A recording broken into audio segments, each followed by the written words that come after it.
आप देख सकते हैं कि तीन यहाँ पर कॉमन टॉपिक हमने लिया है। बहुत ही तीनों में से यदि कोई भी टॉपिक या फिर इससे रिलेटेड जो भी रहता है, इंग्लिश इन इंडिया है पहला टॉपिक आपका, फिर द फ्यूचर ऑफ इंग्लिश है, and the another one is the importance of English. आप मीनिंग समझ ही रहे, हम लैंग्वेज लिखे ना लिखे, यानी इस पूरे टेक्स्ट में हम लोगों ने बात की है अंग्रेजी भाषा के महत्व के बारे में। जैसा कि टॉपिक है क्या है, the importance of English, language भी बोल सकते हैं या द इम्पोर्टेंस ऑफ इंग्लिश। आप लोगों को बिहार बोर्ड वालों को भी बहुत बार पूछा गया है the future of English in India या the importance of English language, तो ये इंग्लिश से रिलेटेड बहुत बराबर टॉपिक पूछा जाता है। तो सबको ध्यान से सुनना, जहाँ दिक्कत हो पूछना भी।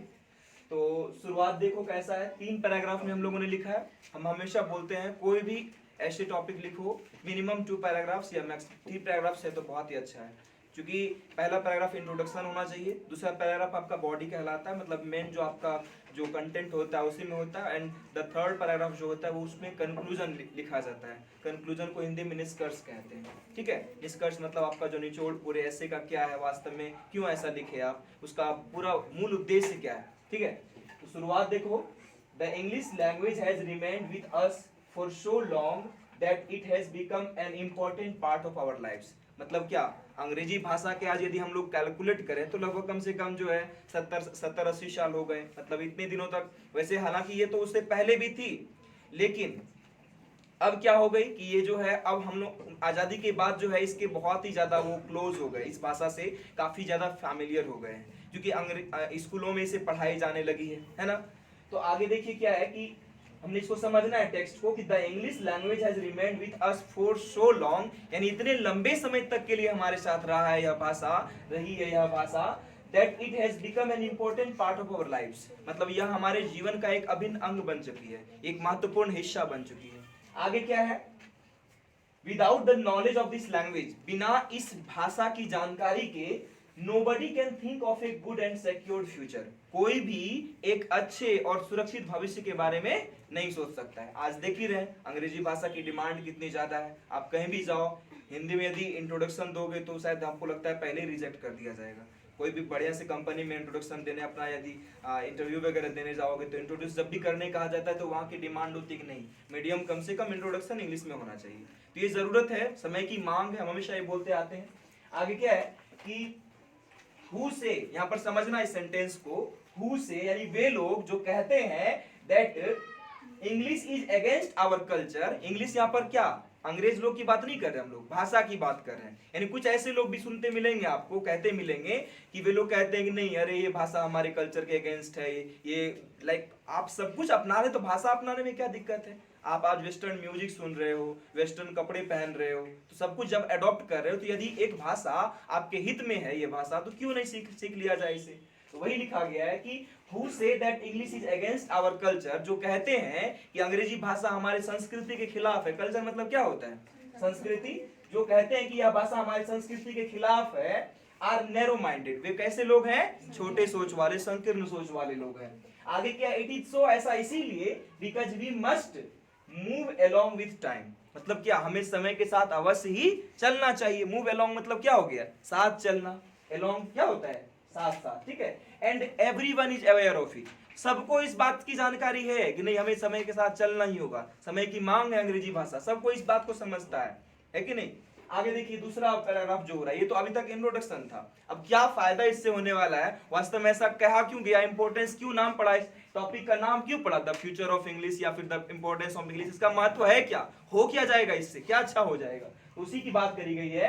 तो यहाँ पर थोड़ा सा समझिएगा, टू प्रमोट और सपोर्ट। प्रमोट मतलब होता है बढ़ावा देना, या सपोर्ट भी समझ सकते, समर्थन करना।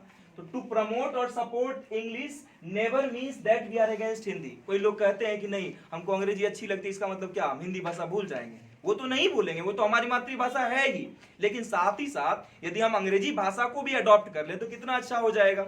वैसे भी भाषाएं जितनी ज्यादा सीखी जाए उतनी अच्छा है, क्योंकि हम ज्यादा से ज्यादा लोगों के बारे में, ज्यादा से ज्यादा लोगों के कल्चर के बारे में, भाषा का मतलब होता है, हम देखो हम आगे बताए भी ये बात, तो आप पूरा देखिए आगे क्या है कि टू प्रमोट और support English never means that we are against Hindi. Promote करने या सपोर्ट करने का मतलब ये नहीं कि हम हिंदी भाषा के खिलाफ हैं। आगे क्या है, इट ओनली मीन्स दैट, इसका मतलब सिर्फ इतना ही है, if success needs our effort, यानी सफलता यदि हमारी प्रयास मांगती है, यानी यदि आपके सफलता को आपके प्रयास की जरूरत है, एफर्ट्स की जरूरत है, तो क्या है, then we must go for it. Go for it मतलब क्या हो गया, अवश्य हमें ऐसा करना चाहिए। यदि ऐसा करने से हमें सक्सेस मिल जाती है, सफलता मिल जाती है, हम सक्सेसफुल हो जाते हैं, तो इसमें क्या बुरा है। आगे, लैंग्वेज इज इंडीड, इंडीड मतलब क्या होता है, बहुत बार बोले आपको, अवश्य होता है। इंडीड मतलब अवश्य, भाषा अवश्य ही रिलेटेड टू कल्चर, संस्कृति से जुड़ी हुई है। बट लेकिन learning a new language also makes us familiar to a new culture. कई लोग कहते हैं कि नहीं, अरे अंग्रेजी भाषा सीख जाओगे ना तुम अंग्रेज बन जाओगे, यानी क्या, उसकी संस्कृति अपना लोगे, उसके कल्चर से भी जुड़ जाओगे, मतलब तुम्हारा हर चीज चेंज हो जाएगा। ऐसा नहीं होता। यहाँ पर क्या लिखा गया है कि लैंग्वेज इज इंडीड अवश्य ही रिलेटेड टू ए कल्चर, भाषा अवश्य संस्कृति से जुड़ी हुई होती है, but learning a new language also makes us familiar. मतलब क्या होता है, यानी आप उसके करीब होते हैं, फैमिलियर हो जाते हैं, उससे ज्यादा जुड़ जाते हैं टू ए न्यू कल्चर। मतलब क्या, यदि हम कोई नई भाषा सीखते हैं तो हम एक नया कल्चर के बारे में भी जानकारी प्राप्त करते हैं, जानते हैं। फॉर एग्जाम्पल, उदाहरण के लिए, there are so many things, ऐसी ढेर सारी चीजें हैं which can be learn from any culture. अब कोई जरूरी नहीं कि आपका कल्चर सबसे बेहतर तो है नहीं, आपका संविधान ही बना है। देख लीजिए, उदाहरण के लिए आपका संविधान बना है तो पूरे दुनिया के संविधान से जो है कुछ ना कुछ चुनकर जो है बनाया गया है कि नहीं। ऐसा थोड़ी कि इंडिया का ही संविधान सबसे पहले बना, शायद सबसे बाद में ही हमारा बना हो, वैसे इसके बाद भी बना, लेकिन हम बोल रहे हैं कि ज्यादातर संविधान जो बना हमारे देश के संविधान से पहले बना। और अम्बेडकर साहब ने भी जो संविधान बनाया तो सब देश से थोड़ा थोड़ा अडॉप्ट करके जो चीजें अच्छी थी उसको अपनाया। यदि उसी तरीके से यदि आपके कल्चर में कुछ ऐसी यदि आ सके ऐसी चीजें जो बेहतर है आपके लिए, तो क्या क्या इसमें बुरा है। एक लास्ट पैराग्राफ, तो इसको कंक्लूड किया गया है, if a writer writes in English, यदि एक लेखक अंग्रेजी में लिखता है, he will reach the maximum number of readers, उसको ज्यादा लोग पढ़ पाएंगे, है कि नहीं। आजकल का दौर क्या है, अंग्रेजी का दौर है। मान लीजिए आप कोई क्षेत्रीय भाषा में लिख रहे हैं, रीजनल लैंग्वेज में लिख रहे हैं, if you write in a regional language you will reach only to a few audiences, few readers, बहुत ही कम लोगों के तक आप पहुंच पाएंगे, आपकी बात बहुत कम लोग समझ पाएंगे। लेकिन आप माध्यम अंग्रेजी का यूज करते हैं, आप बातें वही होंगी, लेकिन यदि आप अपनी भाषा बदल लेते हैं, क्या रीजन रहा। रविंद्रनाथ टैगोर ने पहले अपनी जो गीतांजलि लिखी थी किस भाषा में लिखी थी, किसी को है आइडिया। संस्कृत में पहले लिखी थी, फिर उसको क्यों अंग्रेजी में अनुवाद किया उन्होंने, क्योंकि उन्हें लगा कि नहीं, जरूरत है, वक्त की जरूरत है, इसे अंग्रेजी में लिखा जाए और लोगों तक शांति की बातें लोगों तक पहुंचाई जाए। तो ऐसा इसीलिए उन्होंने किया। तो वही यहाँ पर कह रहे हैं कि फिर writer writes in English he will reach the maximum number of readers, वो ज्यादा से ज्यादा लोगों रीडर्स के पास पहुंच पाएगा, रीडर्स को अपनी बातें समझा पाएगा। फिर क्या है, सिमिलरली मतलब समझते ही होंगे, इसी प्रकार if we grow our skill related to English language, यदि हम अंग्रेजी भाषा से जुड़ी कोई तरह की भी कुशलता जो है ग्रो कर लेते हैं अपने अंदर, क्या, चाहे वो लिखना हो या बोलना हो या पढ़ना हो, तीनों में से तीनों ही फायदेमंद है आपके लिए। कोई सिर्फ लिखना भी जानता है, बहुत ही परफेक्टली जानता है, तो उसका भी अच्छा करियर बन सकता है, बहुत सारा काम होता है। कैलियोग्राफी आप लोग शायद एक प्रोफेशन सुने होंगे। कैलियोग्राफी में क्या होता है, यदि आपकी लिखावट अंग्रेजी की बहुत ही अच्छी है तो आप अच्छे से नोट्स मेकर वगैरह बन सकते हैं, आपको अच्छा जॉब मिल सकता है। यदि राइटिंग बहुत ही सुंदर होनी चाहिए, उसके लिए कंसिस्टेंट राइटिंग होनी चाहिए। आप लोग सर्च करना, कैलियोग्राफी जॉब होता है, प्रोफेशन नहीं, एक पेशा है, इसमें अच्छा खासा पैसा मिलता है, बहुत लोग इसमें है भी। तो ठीक है, जानिएगा कैलियोग्राफी क्या होता है, कभी और डिटेल में बताएंगे। यहाँ पर फिलहाल देखिए आगे क्या है, if we grow our skill related to English language we can get more opportunities. Opportunity मतलब क्या होता है, अवसर, हमें ज्यादा से ज्यादा अवसर मिल पाएंगे, है ना। और टू बिकम सक्सेसफुल, सफल होने के।